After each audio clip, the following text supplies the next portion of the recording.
Hello, and welcome back to the Magic Mindfulness Podcast. I am your host, Rachel Hupp, and I'm really excited. I've got a special guest with me today. Her name is Celia Layman, and she is the facilitator for support groups for women in their perimenopausal transition.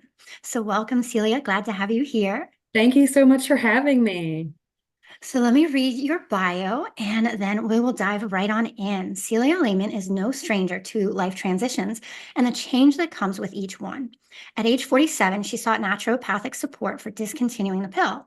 Then she soon found herself in the throes of perimenopause.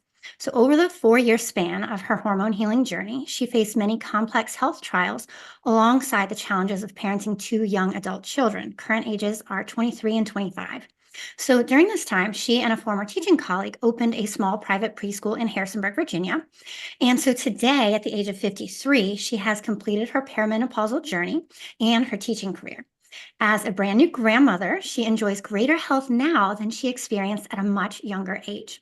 Influenced by her Master's of Arts in Education program at Eastern Mennonite University, which was completed in 2015, that integrated themes of diversity, teamwork, and collaboration, peace building, and creating cultures of change, Celia strives to facilitate honest discussions in a safe space. She is inspired to offer hope to others in this sacred life stage. And Celia is passionate about what she has learned and invites others to listen and to share, to grow and to heal and to support each other. So, wow, quite a journey you've been on, right? Yes, yes. Yeah. Why don't you share some of your story with us for our listeners? Okay. Well, when I first started out, like it was mentioned in the bio, I was just intending to get a little bit of support for going off the birth control pill. And I really didn't realize that I would be this close to the beginning stages of perimenopause. And so that began a journey because I needed support for both. And my hormone health became really complicated as perimenopause and going off the pill were intertwined.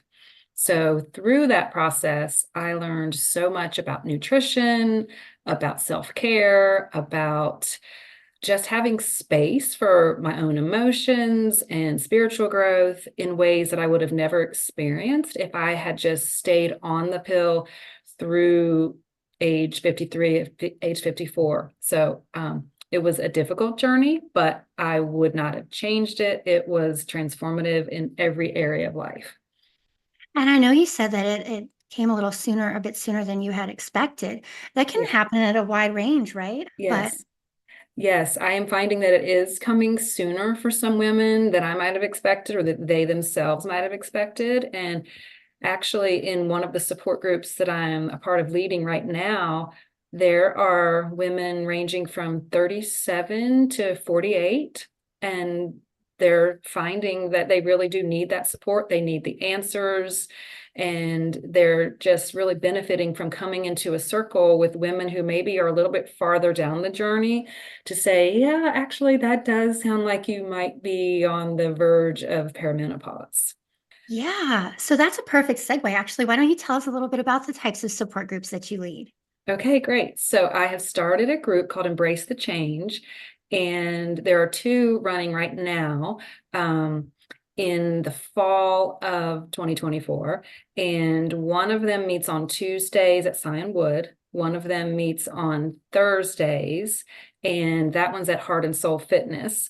And each of them is an opportunity for women to come to a safe place, to share, to ask their questions, to lean on each other, to learn about topics such as sleep hygiene, gut health, vaginal health, weight loss, any of the topics that really concern women in this phase of life. And it's kind of a blend of education and emotional support in each group. And so I hope to continue having the groups run on into 2025 and taking it from there to see how it grows. And I've also started adding a new offering, which are one-on-one sessions that I've called Power Talks. And I'm just starting to put that opportunity out there and market that to provide opportunities for women that maybe couldn't fit a full series into their schedule, or they finished a series and they want to go deeper into one of the topics. or they just need a sounding board, a boost of encouragement that can be provided in a one-on-one type setting. So those are 60-minute sessions. That's what a wonderful opportunity. That's so great. So you have options if people want the more connected support group environment, or like you said, for people who may either prefer one-on-one support or they can't commit to that group session. What Yes. a wonderful way to support people on this journey. And I don't know, some people, it seems like a lot of us, at least when I think about my own perspective, thinking about perimenopause, it can be kind of scary, right? Because you don't really know what's ahead of you. You don't know, it can be so many different changes and fluctuations. And maybe talk a little bit about the fears that come up and if that feels okay for you. Yes, yes. I think it is for a lot of women something that they do dread, something that they fear because it's not talked about a lot. It's not talked Mhm. about in medical offices. It's not talked about between women. It's often not even talked about in families between women. So they don't know what to expect. And when the changes start, it might be sleep struggles, it might be unexplained weight gain, it might be hot flashes or night sweats, at really embarrassing times. It might be that stress is harder to buffer than it used to be. It might be pain with sex that didn't used to be there. So those things can be scary and confusing. And a lot of times women aren't prepared to face that. So my hope is that with this group, they can learn that they're not alone. They can learn that they're not dying, that this is a normal transition. And we are created to go through this transition, but we're not created to go through it alone. So the hope is that women realize that some of these struggles that can become health issues if they're not attended to can lead them into greater self-care, into more careful nutrition in ways that help them survive perimenopause, but then not to leave those things behind, but to carry those into the rest of their life, into their postmenopausal stage, so that they experience even better health than they did before they went into the perimenopause stage. Yeah, I like how you said in your bio that you feel healthier now than you did when you were younger. And we were kind of chatting a little bit before and just talking about how this stage and season of your life can actually give you permission to take care of your health in ways that you may not have done before. Mm-hmm. Yeah, for me, when I first got into perimenopause, I really had never faced any health issues. I was very blessed in that regard. So, in order to navigate it, I really did have to spend a lot more time focused on my health and my self-care in ways that my family wasn't used to, that I wasn't used to. But it did help me to start habits that I wanted to continue for the rest of my life. And it's amazing how, the body and the mind are so interconnected. You're talking about beyond just, beyond hormones. Everything affects your hormones, your stress, your food, your diet, your self-care. And it's Mm. just so powerful because we do have a lot of power over our health if we take the time to care for ourselves. Yes, yes, if we claim that power. Mhm, Yes, yes, mhm, exactly. I like that. mhm, mhm. Yeah, the whole idea of health sovereignty, that we can be in control of our health. And that's a concept that the naturopathic doctor, Dr. Alexandra Cope, who guided me through my journey, she first introduced me to that concept of health sovereignty. Yeah, I really like that. Awesome. So, how would you say, this is a stage and a season of our life that we're all going to go through, we're all going to experience as women. Um, Knowing it isn't quite the same as accepting it. Do you Right. have any tips to help us kind of accept and honor the journey? Yes, yes. I remember in the beginning, I felt like, okay, I am too young to be this old because I associated the transition with aging and losing youthfulness. But and that's not to say that I didn't go through a time of grieving and a time of reckoning. I call it the days of reckoning when I came to terms with it. And after I moved through that initial grieving time, some of the things that helped me to find acceptance in it were that I realized that going through perimenopause is actually a gift in that it helps us have the opportunity to say goodbye to our fertile selves and to be able to do that gradually. And not everyone has that opportunity. I mean, some women are brought into perimenopause and menopause medically, like if they need to have some sort of surgery and have ovaries removed or something like that. But I was fortunate enough to be able to go into it gradually, although it was tumultuous at times, but to come out of it with an acceptance of saying goodbye to my fertile self. And if I hadn't gone through that, if I had just stayed on the pill, I would have really missed, I would have just bypassed those really valuable gifts and just felt very shortchanged. And not only have I reached that acceptance, but through learning more about my body, because having been on the pill for so long, I didn't have to learn about my menstrual cycle and be in touch with my body in that way because it was just regulated for me like clockwork, even though it was a fake period with fake hormones. So as I learned about the menstrual cycle, I was able to then pass that on to my daughter, who was an older teenager at the time. And it was the perfect time for her to begin learning about her cycle and becoming familiar and being able to track her own ovulation and just be in touch with her body in ways that I had no idea of when I was her age. So that's been another gift that has helped it to be something that I'm thankful for for the whole transition. And I'm glad that you mentioned that stage of grief first, because I feel like it's not just you just decide you're going to accept it and it's just like that. You decide you're going to accept it. It is a journey and it Right. is a process. Yes. Yes.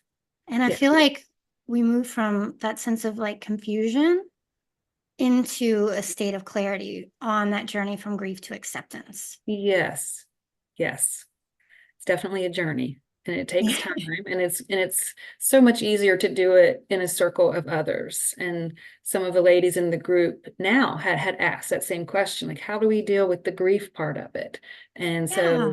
for them to be able to voice that and then hear encouragement from other women has just been really big in their overall journey. And I'm glad you mentioned too about, so many women these days, they are on birth control. And so we are detached and disconnected from that part of ourselves. Like you said, you don't even have to think about it. And so Right.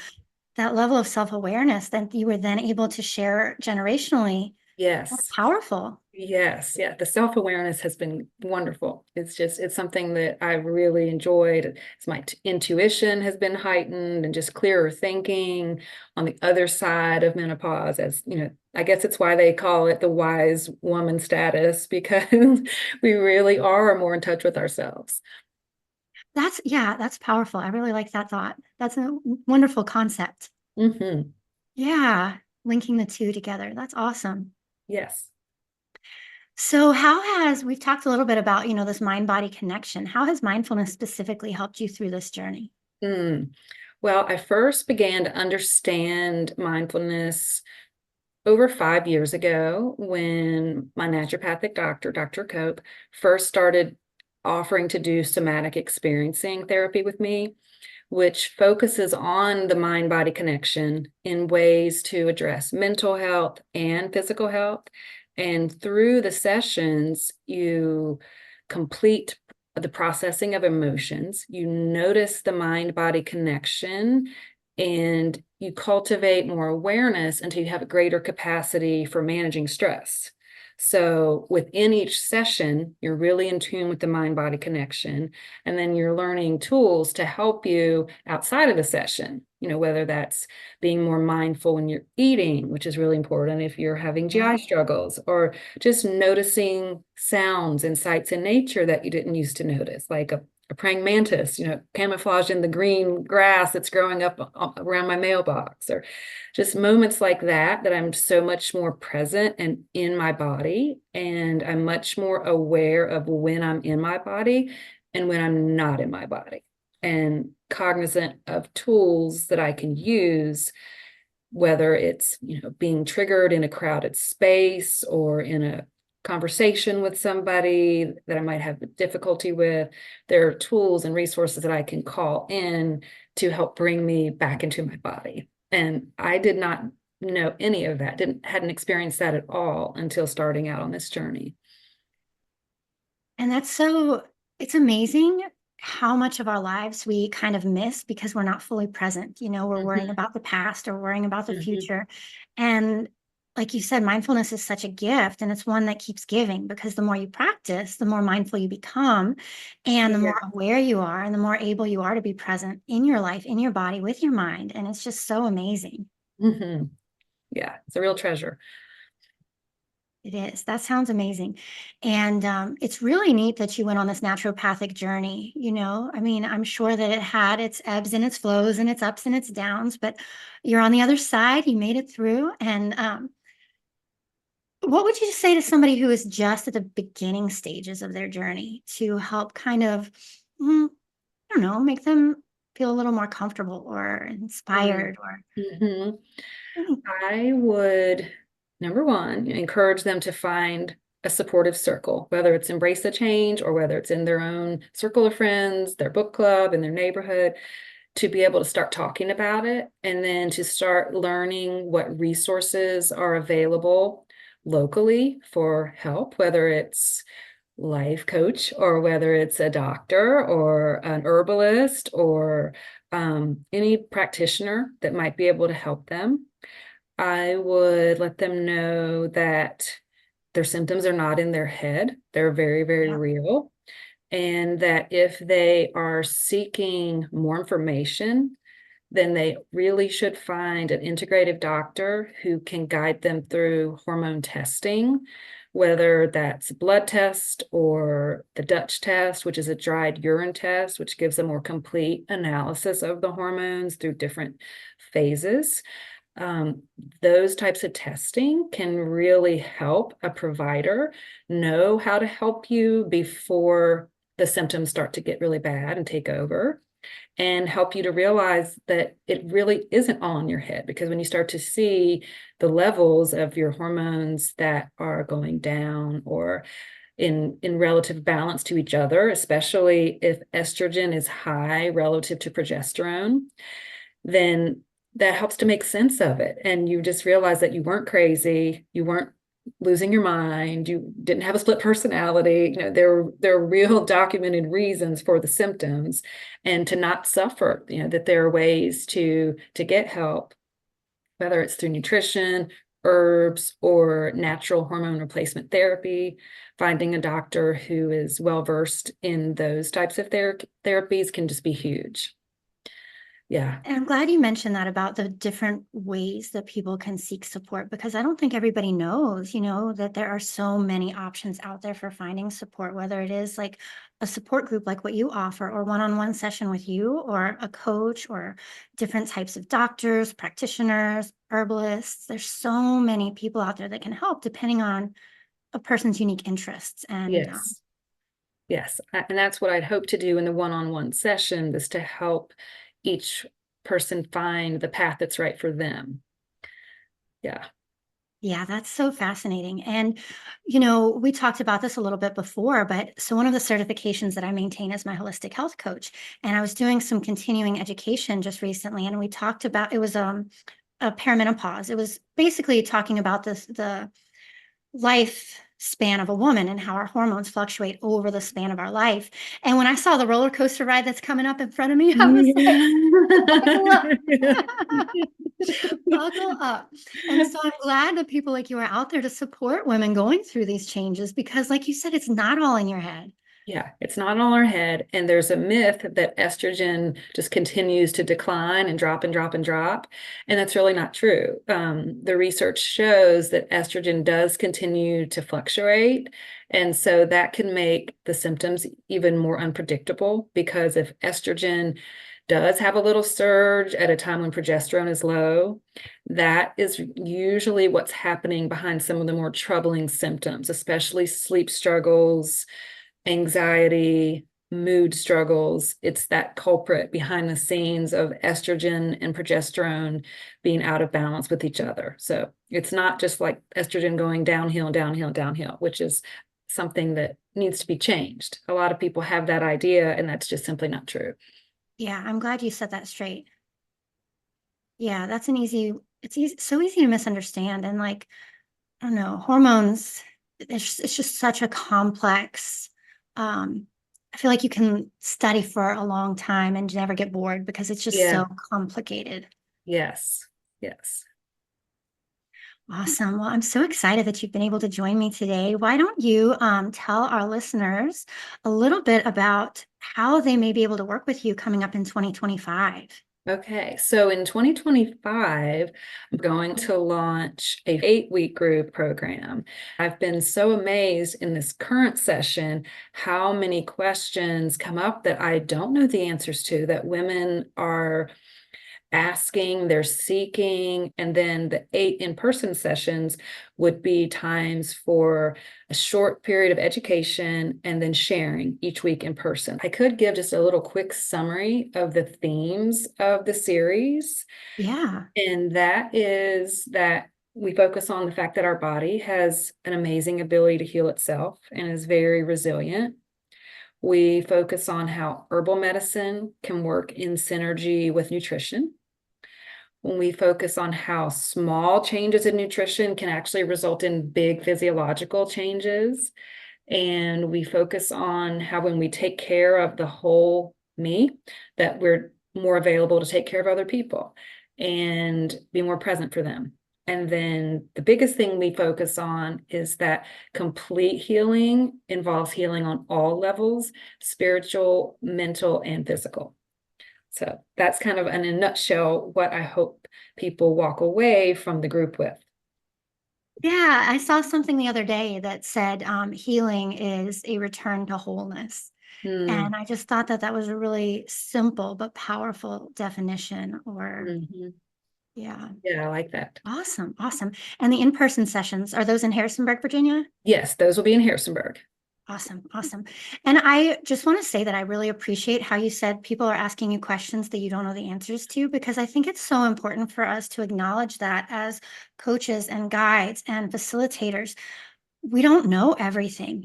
Just Yeah. because you're an expert Yeah. in your field doesn't mean you know everything. And Right. so I'm really grateful that you acknowledge that, because you have a wealth of knowledge. You know so much, but that doesn't mean that that's the end all be all. We're always learning and growing. Yes. And I tell the women when we first start the series that I definitely don't know all the answers, that I can't make medical recommendations for them, and I can't tell them how long they'll be in perimenopause. I don't know if anybody can do that, but I can offer a safe and nurturing space for them to learn and to grow.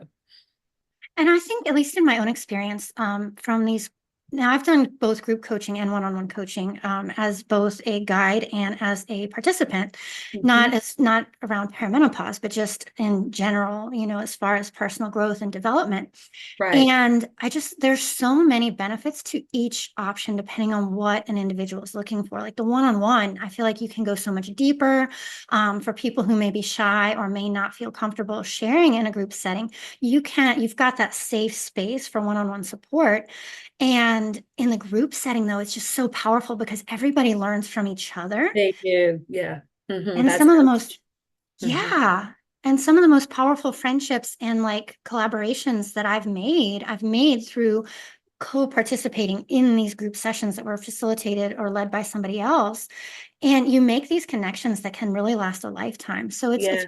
powerful beyond the 8 weeks. It is. And with the group that met last spring for 8 weeks, they've really kept in touch, and we've gotten together for a walk, we've gotten together for a hike. Not everybody can make it every time, but the friendships have been sustained, and I enjoy them as much as they do. And they just welcome me into the group as one of them. I'm on the journey just like they are. And we had a hike up in the mountains just a couple of weeks ago and just enjoyed it and reminisced about the group, talked about where we are now, gave each other updates. So yes, that's another benefit, is the friendships that last. Yes, yes. And I think that so often, when you're considering whether to join something like that, that's not really something that's on your mind. So I just wanted to make sure to bring that up, because Yes, it's one of the extra, it's like a added bonus. it is. And some women come with a friend, but in many cases, they come not knowing anybody. And I'm glad you said that. I tell them that I'm so proud of them for showing up for themselves. I mean, whether they come with a best friend or not, I'm just proud of them for showing up for themselves. Yes, exactly, exactly. Mhm. And so you want to let our listeners know where they can find you. So they can find me on Instagram at Embrace the Change VA. It's embrace underscore the underscore change VA. And I don't currently have a website, but I can be emailed. I have a special email account just for Embrace the Change. So we could put that email in the show notes as well. Absolutely. I'll link to your Yes. Instagram and to Yes. your email so listeners can get in Yes. touch with you and keep up to date on your new offerings and even, schedule a one-on-one with you if they don't want to wait for your next group session. Yes, yes. I'm offering those in the month of December and hopefully continuing those on into the new year as well. Awesome. Awesome. Yes. Well, I feel like we've covered quite a bit, and it's so empowering to recognize that this stage and season that we're all going to face as women, it doesn't have to be scary. We can get support. We can make it through it. We're stronger together. But if you had one final, I don't know, thought or whatever's on your heart to share with our listeners today, what would you like to leave them with? Okay. I would tell everyone listening that um, to embrace this time as an opportunity to get to know yourself better in ways that will really help prepare you for the next stage of life. And that this stage is necessary. We're going to go through it. It's divinely designed, but we can see it as a time of profound spiritual awakening, that it doesn't have to be a time to give into fear or depression. Not that it's going to always be easy. It will be hard. It will be scary. It will rock the boat. It will stir up new emotions, but it can just be a time of soul searching and refining values, leading to more pure relationships and just a deeper knowledge of ourselves in a way that you might emerge out of your journey with a brand new calling. Yes, thank you so much. Thank you so much for Yes. sharing that and for your inspiration and your insight. Well, thank you, Celia Layman, for being Thank here with you me for having me, today. Rachel. It's great. Our listeners can find you at Embrace the Change VA, and I will share that in the show notes. Right. Thanks everyone for listening, and I'll see you in the next episode.